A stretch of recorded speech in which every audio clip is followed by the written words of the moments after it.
नमस्कार, स्वागत है आपका एक बार फिर अथर्व एकेडमी पर। दोस्तों, ये हमारी आरआरबी 2024 की विभिन्न परीक्षाओं के लिए केमिस्ट्री की 13th यानी कि 13वीं क्लास है, जिसमें आज हम देखेंगे एटॉमिक स्ट्रक्चर या परमाणु संरचना से कुछ काफी महत्वपूर्ण प्रश्नों को। तो वीडियो को पूरा जरूर देखिएगा। इसके पहले मैं एटॉमिक स्ट्रक्चर की 4 क्लासेस चैनल पर अपलोड कर चुका हूं, जो अगर आपने अभी तक नहीं देखी हैं तो चैनल की प्लेलिस्ट में जाकर एक बार उन क्लासेस को भी आप जरूर देखिएगा। आज की क्लास का पहला प्रश्न है, निम्नलिखित में से किस तत्व का इलेक्ट्रॉनिक विन्यास 283 होता है। 283 यानी कि इसका टोटल हुआ 13, 2 8 और 3 13, और 13 एटॉमिक नंबर होता है एल्यूमिनियम का। तो ऑप्शन नंबर 20 प्रश्न का सही जवाब होगा। बाकी इन सब के बारे में अपन अपनी प्रीवियस क्लास में काफी डिटेल से डिस्कस कर चुके हैं।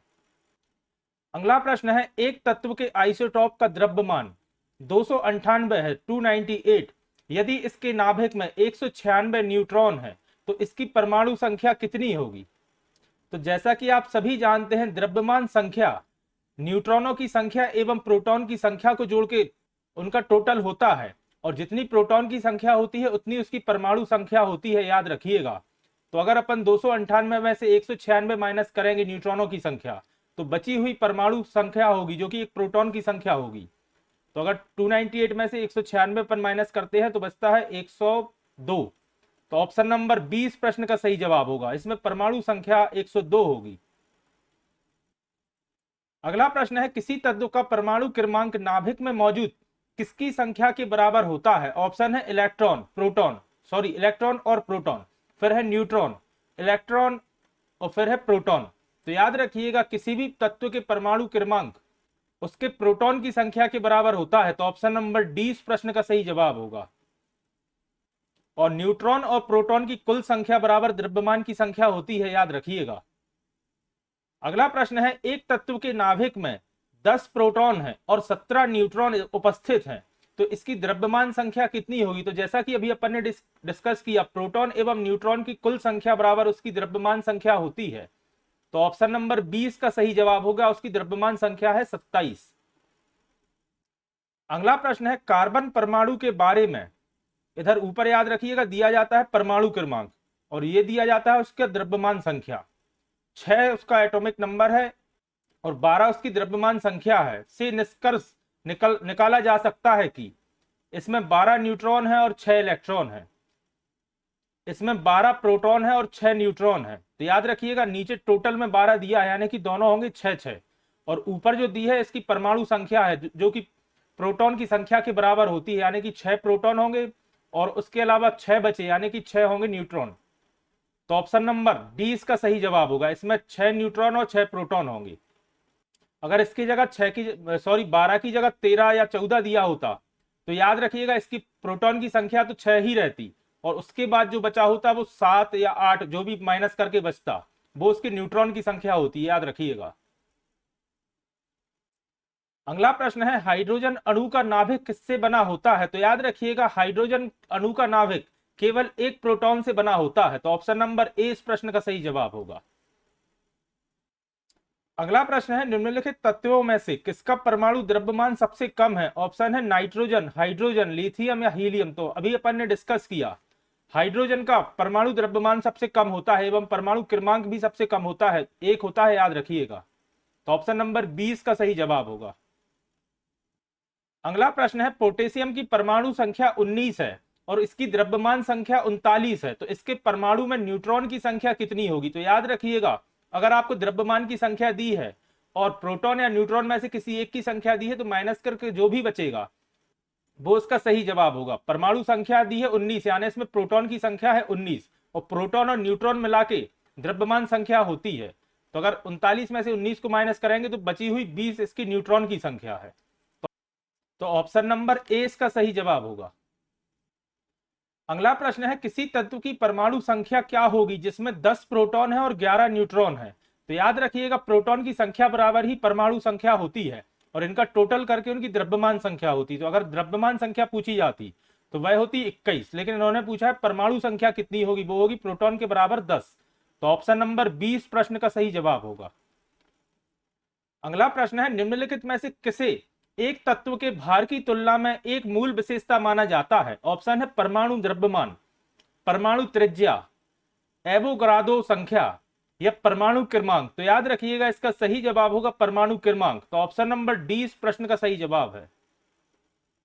अगला प्रश्न है, किसी तत्व के परमाणु में उपस्थित इलेक्ट्रॉनों की संख्या उसके ऑप्शन डैश उसके किसके बराबर होती है? ऑप्शन है परमाणु क्रमांक, इलेक्ट्रॉन बंधुता, परमाणु भार या समतुल्य भार। तो याद रखिएगा उसके इलेक्ट्रॉनों की संख्या उसके परमाणु क्रमांक के बराबर होती है। तो ऑप्शन नंबर ए इस प्रश्न का सही जवाब होगा। अगला प्रश्न है, एक तत्व की परमाणु संख्या किसके बराबर होती है? तो जैसा कि अभी अपन डिस्कस कर चुके प्रीवियस क्वेश्चन में, परमाणु संख्या होती है उसके प्रोटॉनों की संख्या के बराबर। तो ऑप्शन नंबर डी इस प्रश्न का सही जवाब होगा।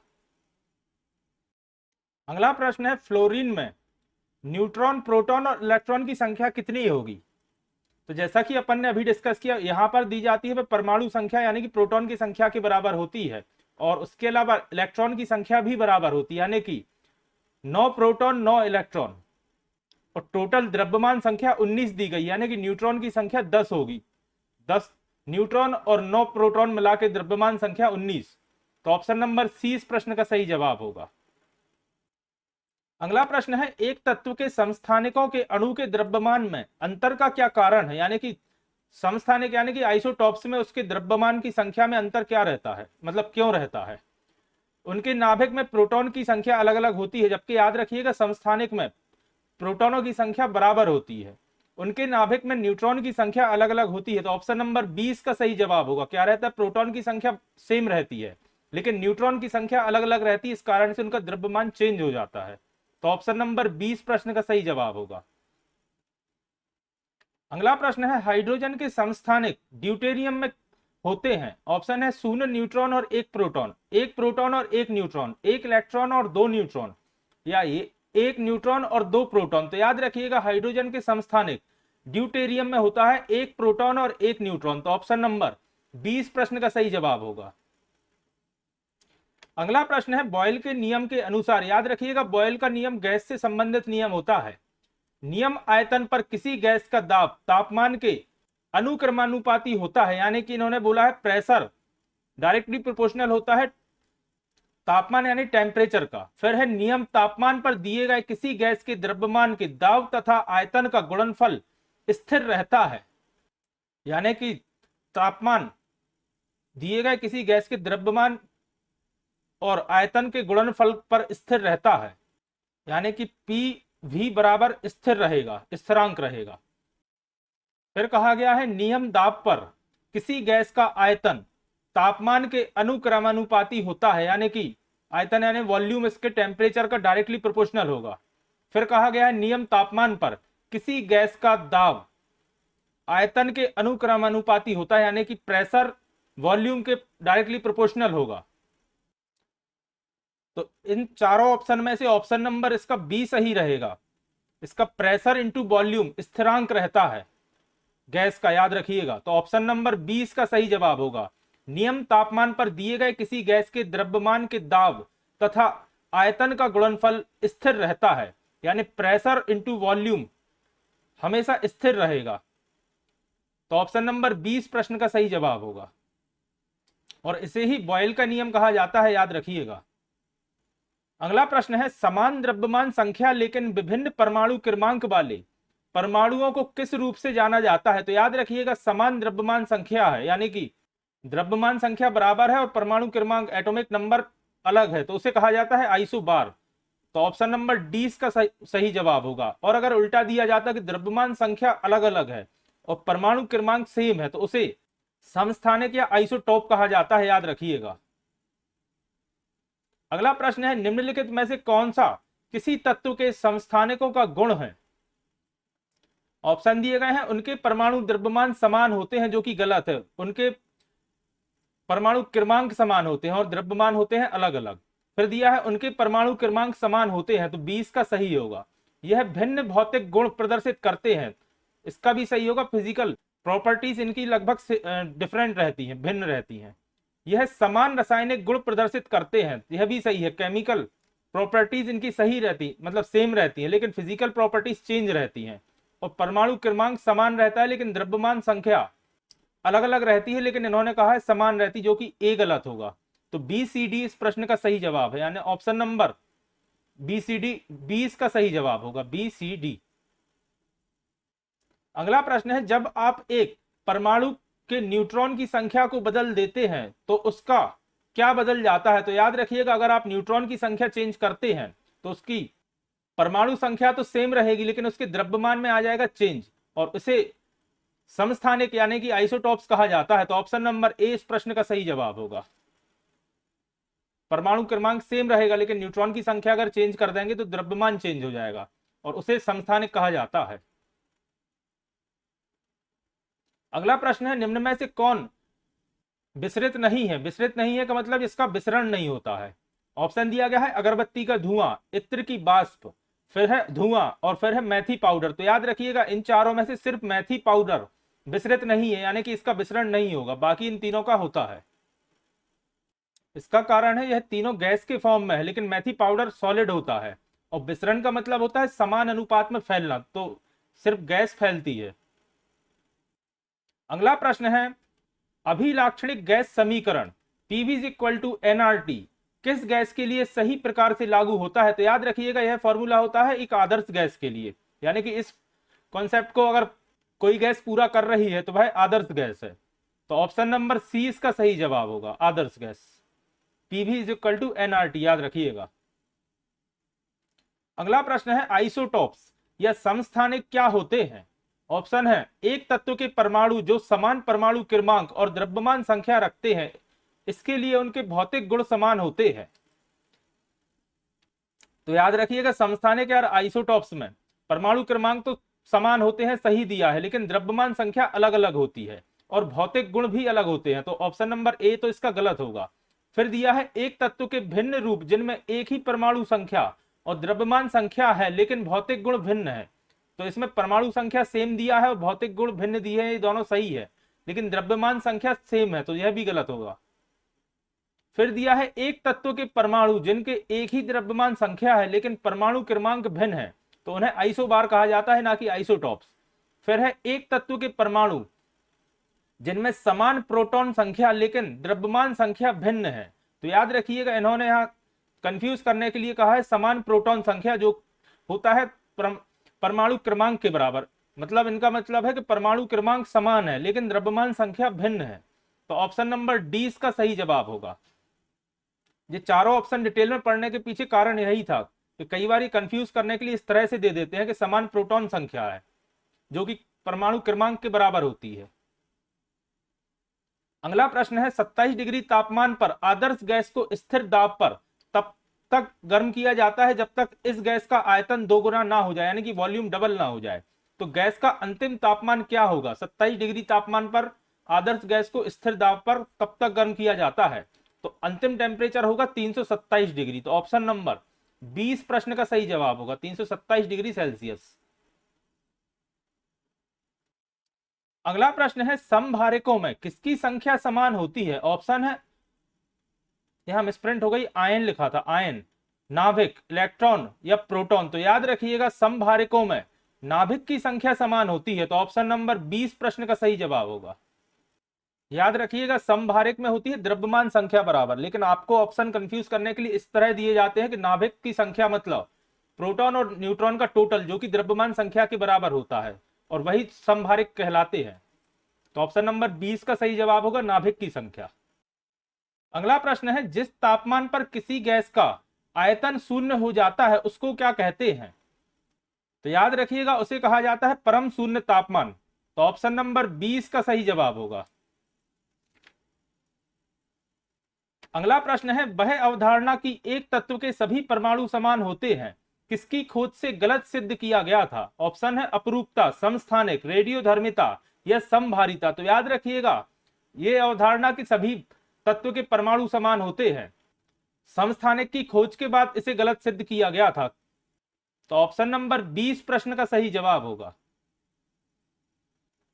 अगला प्रश्न है, एक तत्व के समस्थानिक की द्रव्यमान संख्या 298 है, यदि उसके नाभिक में 189 न्यूट्रॉन है तो उसकी परमाणु संख्या कितनी होगी? तो जैसा कि इसी तरह का प्रश्न अपन पहले भी कर चुके हैं, इसमें से माइनस कर देंगे न्यूट्रॉन की संख्या, तो बची हुई प्रोटॉन की संख्या हो जाएगी, जो कि इसकी परमाणु संख्या है। तो अगर 298 में से 189 को माइनस करते हैं तो बचेगा 9, 109। तो ऑप्शन नंबर ए इस प्रश्न का सही जवाब होगा।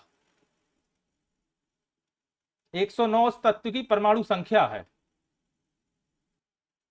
अगला प्रश्न है, निम्नलिखित में से कौन सा नियम कैसे संबंधित नहीं है? ऑप्शन है बॉयल वन। यहां थोड़ी सी मिसप्रिंट हो गई है, गैस से संबंधित नहीं है। निम्नलिखित में से कौन सा नियम गैस से संबंधित नहीं है? ऑप्शन है बॉयल का नियम, जो कि गैस से संबंधित है। जूल का नियम गैस से संबंधित नहीं है, तो ऑप्शन नंबर 20 का सही जवाब होगा। इसके अलावा एवोगाड्रो का नियम और चार्ल्स का नियम भी गैस से संबंधित है, लेकिन जूल का नियम नहीं है, तो ऑप्शन नंबर 20 का सही जवाब होगा। अगला प्रश्न है, निम्नलिखित में से क्या इलेक्ट्रॉनों की समान संख्या वाले परमाणु अणु आयन होते हैं? याद रखिएगा, इलेक्ट्रॉनों की समान संख्या वाले पूछा गया है। ऑप्शन है isotones, isotope, isoelectronic, balance isoelectronic. तो याद रखिएगा, समान इलेक्ट्रॉनों की संख्या वाले को आइसो इलेक्ट्रॉनिक कहा जाता है, तो ऑप्शन नंबर सी इसका सही जवाब होगा।